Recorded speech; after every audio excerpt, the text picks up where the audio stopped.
Hello everyone, welcome back to the channel. My name is Mike Hearing and this is SimTech Golf. All about the simulator golf experience and what I've figured out from this point, and hopefully I'm going to share some information to you that'll be useful as you do your build. As you can see, I chose the Eye Mini, and I'm going to give you the reasons why and why it was the choice for me, and it may be the choice for you. But let's be clear, there are lots of launch monitors that are excellent. If I had my real choice, I would probably do an overhead on my ceiling, but I really just don't have the space in this garage bay. As you know, I did mine in a garage bay, which is about, 10.5 feet wide by about 20 feet long.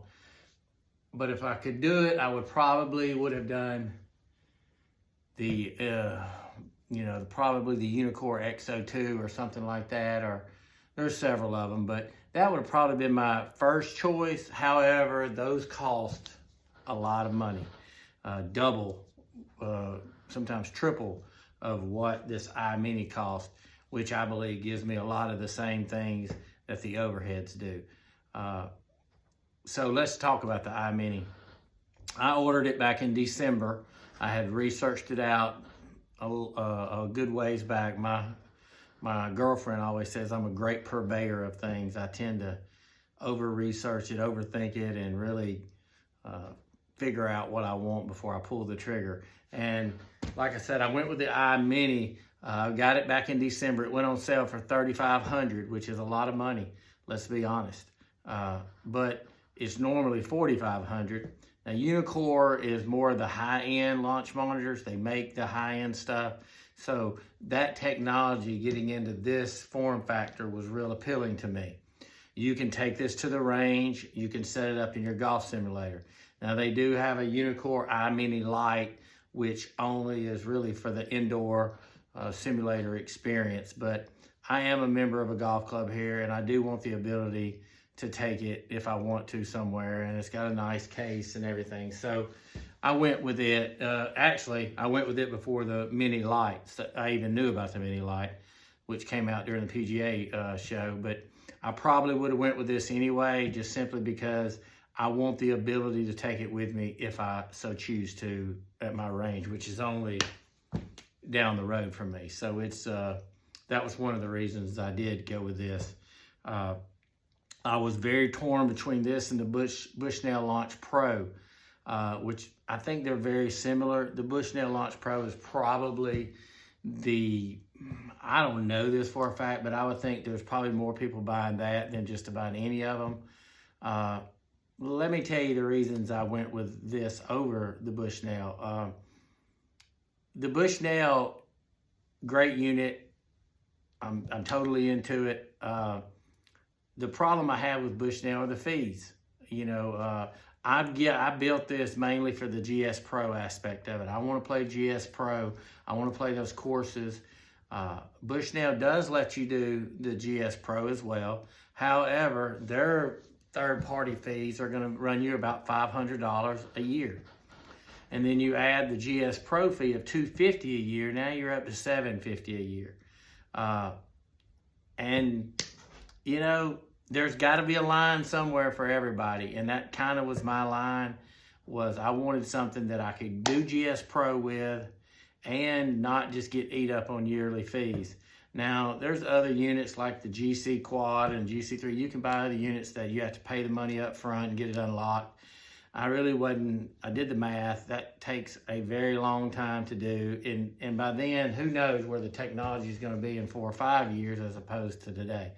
So when I really boiled it all down, the Uneekor was $3,500, and the Bushnell Launch Pro is going to be very close to the same if you get the club and ball data, which is what this has. So the price, the initial price is not the problem. The problem is with Bushnell Pro, you're going to pay $750 a year to use GS Pro. Now, they do have other software, FX Play, I think, and FX 2020, which I do believe is pretty good software. But it comes with a limited number of courses. It's not the Masters or Sawgrass, or those courses we all want to play, you have to buy those separate. And I looked online, it was like $150 per course. And that's in addition to your GS Pro fee. So it could add up really quick if there's specific courses you want to play and you don't have GS Pro. Or if you do have GS Pro, then I think you're going to play that a whole lot more than you're going to play the FX Play or the FX 2020. But it is a good software. Actually, I think the FX Play is obviously right now better than the Uneekor View software and the Refine. That software, it's okay. It's, you know, the View's got a range, the Refine's got courses and stuff like that. But if you're getting into simulator golf and you're wanting a 4K true experience, you're going to GS Pro at some point. Now, I know that Uneekor Eye Mini is making a software. It's called Game Day, I think they're making, and it's supposed to be really good, and I'll evaluate that when it comes out, and I may get the Refine to have both.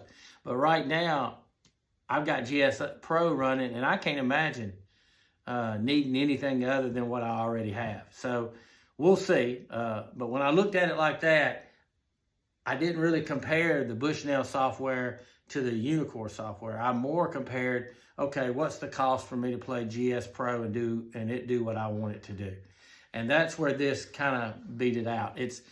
You can get a third-party Connect software for $199 with the Eye Mini. That's a year. So $199 and the $250 for the GS Pro, so you're at $450, as opposed to being at $750 a year with the Bushnell. The only thing I will say that I have learned since then is this Uneekor Eye Mini is not perfect. My understanding, there's some side spin axis situation that's going on that they're trying to figure out. I have no doubt that they're going to. These firmware updates come pretty often. I am not such a good golfer that I can see what some of the other people are seeing as far as this right spin axis. I just hadn't seen it. It doesn't mean it doesn't exist. I'm just getting started. And so it hasn't affected me like it probably has some of these people who are scratch golfers or very low handicap golfers.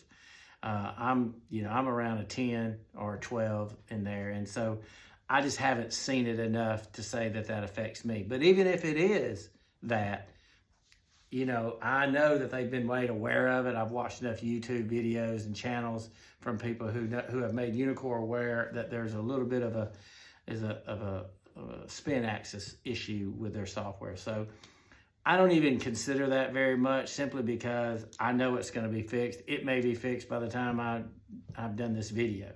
I have not noticed it. Doesn't mean it's not there. I just haven't noticed it. What I have noticed is this thing runs smooth for me. I haven't had a hiccup. My gaming PC runs it. It goes to my gaming PC. I got it going to 3 different displays. Everything works beautifully. I even have it going to the View software going to my iPad so that I can see the actual camera video of my club striking the ball. So I've got nothing but good things to say about the Uneekor Eye Mini at this point. It does its job, and it does it for less than what I could get Bushnell to do it. And at this point, if there's something that comes up that is not right or they don't fix, then I'll be the first one to put them out there on that. But as of right now, the Uneekor Eye Mini has done everything I've asked it to do and then some. I'm playing, all the top courses that I've always wanted to play all around the world. I think there's 700 courses on GS Pro that you get access to with your membership. I do use the View software for the range and for the camera work and the club data and the ball data. I like it, and I use GS Pros as well, but I do like the View software.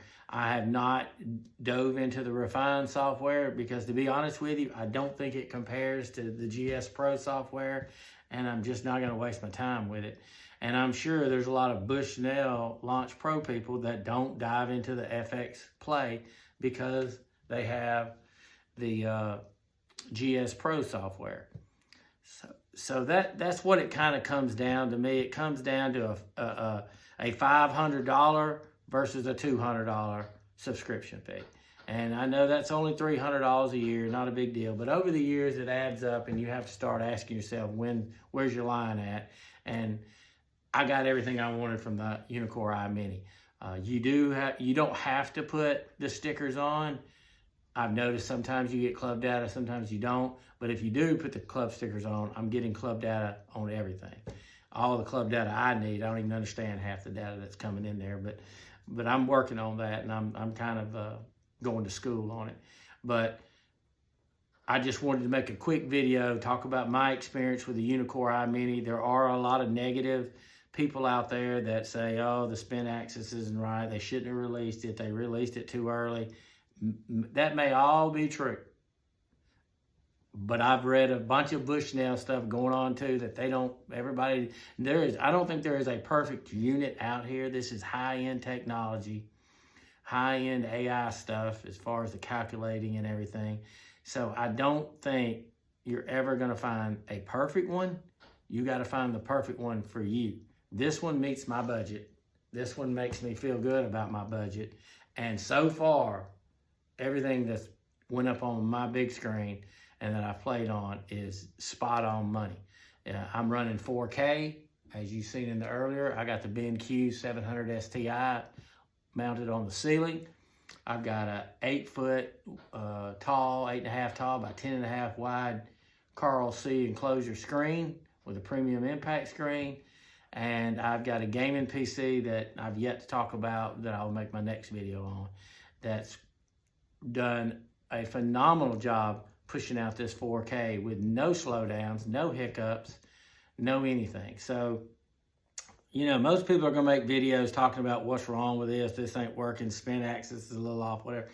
And that may all be true, like I said. But I know my experience is this thing's been spot on.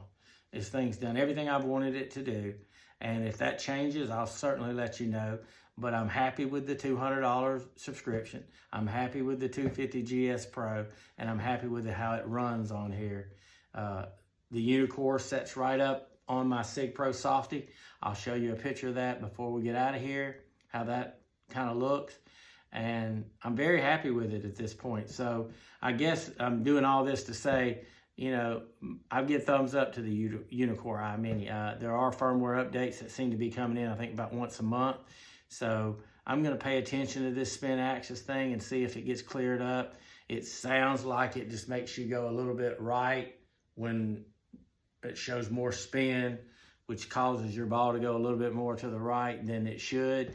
On certain low clubs, it sounds like it's the pitch and wedge, 9 irons, 8 irons, stuff like that, the lower end clubs.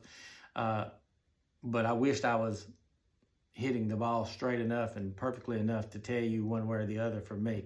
I'm just not there yet. But what I am doing, I'm enjoying. And I'm going and I'm learning a lot and I'm practicing a lot, which is the reason why I did this. So today was about the Uneekor Eye Mini. The next video is going to be about the gaming PC and where I got that and my happiness with it. And then probably the following video will be just to show y'all my overall setup. We really haven't done it yet, and I'm super, super proud of it. I'm super excited with it. I've had friends over. I've gotten a lot of positive feedback on it. So again, can't say enough about how good my experience has been building this simulator golf bay in my home. And hopefully in the next few videos, you'll get a good picture of how it all looks and how it all turned out, because I am, at this point, done. I have made some changes. I know I did an earlier video about this bag holder that I had. Well, that didn't work for me very well, and I had to do something different with my clubs and put them in a different spot, because people were walking, you know, from the hitting area back here where the people sit and then back across. So it just was one of those things you just don't think about until you get it done. So I've definitely made a change on that, and a change for the better. And I'll go over that. I have moved that golf bag holder to the other garage bay just outside there to hold my regular clubs and not my simulator clubs, which, by the way, are two different ones. I got a set for just in here, and I got a set that I go to the course with. So that just makes it easy for me not to drag them back and forth and worry about them getting dirty or whatnot. So anyway, yes, very happy with the Uneekor Eye Mini. I'm sure the Bushnell Launch Pro is great. I'm sure the Mevo Plus. I'm sure all the other ones that are out there, which are numerous, that they're just as good and just as great. Obviously, I went with this one, the camera based, because the radar based, you had to put 8 foot behind you, and I just don't have the space where everybody's sitting here and hanging out. I don't have the space to have that sitting back here and doing all that. So I did not, just to be honest with you, I did not look at any of the radar based units that had to sit behind me a good ways, because I just didn't have the room. I didn't feel like I had the room for it. So it was always really going to be, between a Bushnell, a Uneekor, maybe the GC3, something like that. It was always going to be in the end of that category. So, but I'm very happy with this, very happy with this. It comes in this great carrying box, a little big, but it's a great box that you can throw it in and take it out of town with you, or take it to the range. You sit it down on the grass and boom, you can have your iPad and you can see the same stuff you're seeing in here, you can see out there on the range. So I have not taken it to the range, but I like the fact that I have the capability to take it to the range. So again, I'm not putting any other launch monitor down. My experience is with the Eye Mini. And so far for me, with the Eye Mini, it has been spot on. It has ran perfectly. I haven't had any glitches. I haven't had any slowdowns. I haven't had anything to really complain about as I've learned how to operate GS Pro and how to get my displays. If anything's going on, it ain't this. It's this error. It's me. It's the user error. It's me. So I do believe that there is some spin axis thing going on that the real premium golfers will be able to tell. Hopefully I'll get to that point where I can, but hopefully by the time I get to that point, I know that Uneekor is aware of it, that firmware will hit, and it will be just another problem that every launch monitor has, one way or another, one spot or another, that they have to tighten up. But as far as the technology and the way this thing operates, I'm very happy with it. Again, so let me show you how the setup looks here, how my setup looks, and we'll go from there. All right, so that's the Uneekor Eye Mini. As you can see it, I've got it sitting, I think you can see it right there. There is a light that I've got on with it, but I've got it right here by my hitting area. And this is the Sig Pro Softy, as you can see. That's the Sig Pro Softy setup that I have. And as you get closer to it, that is my setup. That's the Uneekor Eye Mini. It's off right now, but I did want you to kind of see where it was and how it operates. Again, I'll be doing a video soon on the gaming PC and then the overall video about how this thing looks and how it all turned out. In the meantime, I appreciate you tuning into the channel. Please like and subscribe SimTech Golf so I can, get in the YouTube universe and put out some more videos as I embark on this. I do have another one that I'm going to build soon. So very excited about this new phase of my life that I'm going in, and I'm very appreciative of you tuning in, and I will keep you up to date on things that I know that come up with my simulator, and hopefully you'll find your happy place in this all. Thank you again, and I appreciate it, and we'll see you next time.